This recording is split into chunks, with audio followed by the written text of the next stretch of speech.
Pangarap.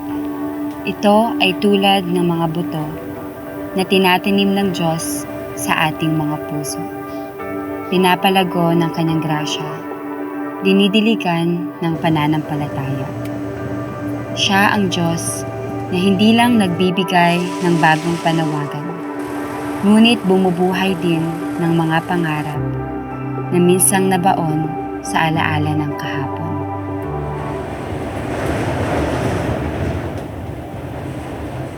I can still remember going to our first annual prayer celebration in 2007 when we were challenged to have faith in God and write 3 prayer requests for the event. Nagsulat kami ng 3 at nakakamangha kasi before the next APC, nasagot agad ang 3 panalangin na yun. Ito ay naging patunay sa aming family that God knows our desires and He hears our prayer.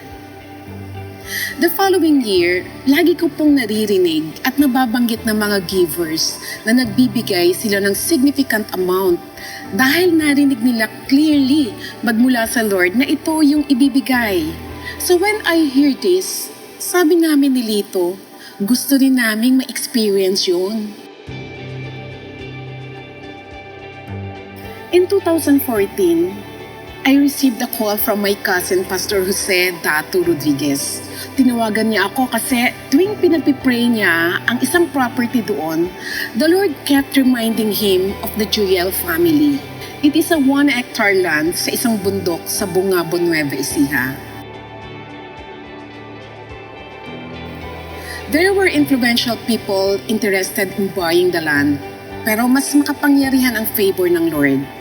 So we bought it, and the initial plan is gawin siyang isang farm and family rest house. When thinking about the name, we allowed Ella, our youngest daughter, to think about it. While she's talking with God casually, she scrolled down through a book called Selah, A Call to Rest. To rest or to pause in God's presence. And we decided to call the place Selah. Everything seemed to be going well until 2019, when we were faced with one of the strongest storms as a family. Ang aking asawa na si Lito, the breadwinner of the family, ay nahirapan sumakay ulit sa barko to work dahil na rin sa kanyang edad. We were in a tight spot financially, kaya parang naisip namin na ibenta na lang yung lupa na binili namin sa Nueva Ecija. Pero every time na humihingi kami ng direction kay Lord, lagi ini-impress ni Lord sa amin na wag namin itong ibenta. Patumbahin ka man ng mundo, ay patuloy kang kumapit sa kanyang mga pangako. Dahil dadating rin ang oras na ang matagal na paghihintay ay matatapos din. Ang bawat katanungan ay magkakaroon din ng kasagutan at ang bawat butong itinanim na diniligan ng luha at panalangin ay iyo ring aanuhin. After 2 years in 2021, the waiting was finally over. Even though my husband is in his senior year, nakabalik siya sa trabaho. At hindi pa man siya nakakatapos ng kontrata at nakababa ng barko, meron na agad siyang bagong contract. As the Lord helped us get back on our feet, naalala namin yung lupa na nabili namin. Last year, 2023, pinagplanuhan at sinimulan namin i-develop ito. Then last March, nagpunta ako sa Nueva Ecija and stayed there for 5 days. Habang nagdadrive ako papunta sa farm, God spoke to me and He said, "Pagawan mo ako ng chapel." Nagulat ako sa narinig ko, kaya nag-hazard muna ako sa tabi.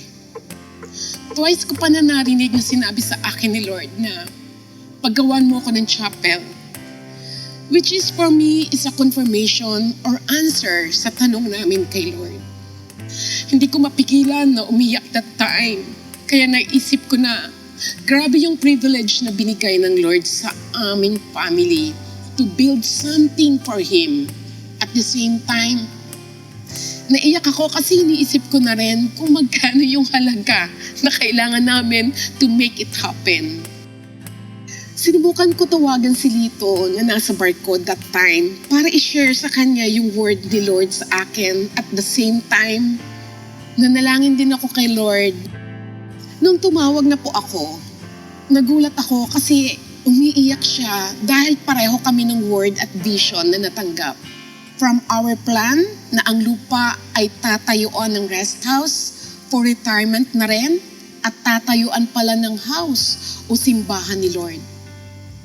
To God be all the glory because last April, natapos na yung construction ng Airbnb Mission House. Kasama ng 11 pastors mula sa churches sa Bungabon, malapit sa Sela, we dedicated this place to God at hanggang ngayon ay patuloy pa din naming dinidevelop para ipagawa yung chapel. Ito po ang unang blessing ni Lord.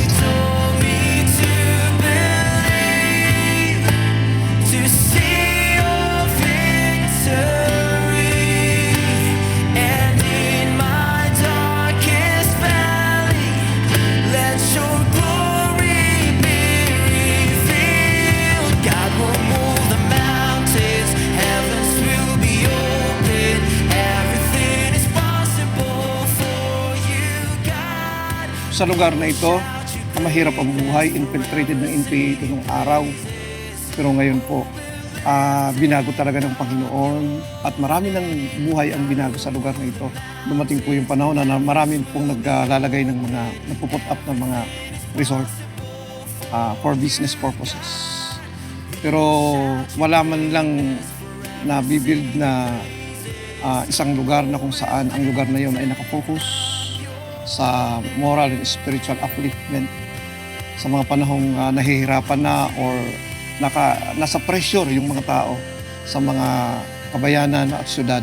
Meron man lang lugar silang mapuntahan sa lugar na ito para taimtim na magbulay-bulay sa atin. I think first time dito po sa area ng Bungabon na mayroong ganitong lugar, nakafocus talaga siya for the advancement ng kingdom ng ating Panginoon.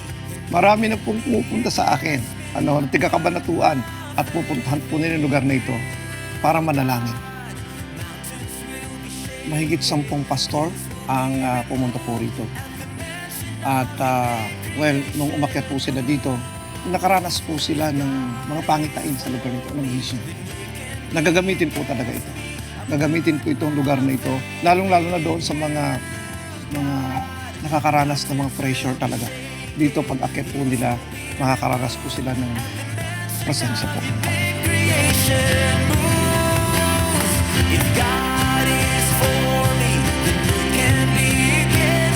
This year, Jem, my eldest daughter, had a trip to Singapore.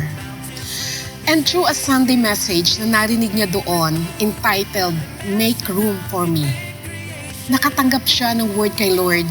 She told us that the Lord wants us to know that God is pleased to make room for Him in their land. Nang kami pong mag-asawa at 2 kong anak ay nagkaisa na mag-obey at i-offer ang sela para sa mga gawain niya. But little did we know that God has a second surprise for us. Hallelujah. When we surrendered the 1 hectare to God, pinagkalooban niya po kami ng more than 5 hectares na lupa na pwede naming ma-enjoy sa pag-retire sa work ng hubby ko. Tunay nga na we can't outgive God. Makikinig at susunod lamang po tayo sa Panginoon. Ang pagpapala na gusto niyang ibigay ay susunod na lang sa atin.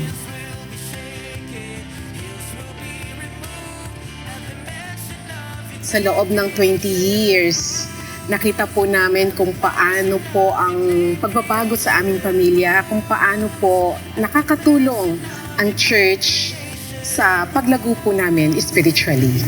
So growing up in the Cornerstone family, we have witnessed a lot of testimonies, great testimonies from a lot of church members, and it's really amazing na makita kung gaano kabuti yung Lord sa life nila. So, of course, kami na sobrang tagal na sa church, mapapatanong ka rin naman minsan na, God, when? Kailan naman kaya yung family namin na parang magkakaroon ng opportunity to share kung gaano kakabuti sa life namin? So one of the lessons na tinuro ng Lord sa amin sa season na to would be kaya namin and kakayanan namin kasi hindi lang naman kami to eh. Always go back sa fact na kasama namin ang Lord in every step of the way. Sabi nga po, when the time is right, I, the Lord, will make it happen. Hindi ko in-expect na mangyari sa buhay namin. But through our faith, naging matatag kami sa aming pananampalataya sa Panginoon. Hindi ko na panginaan ng loob dahil yun nga, nasa mind ko talaga na sabi na pa, stand firm and faith in God. Amen.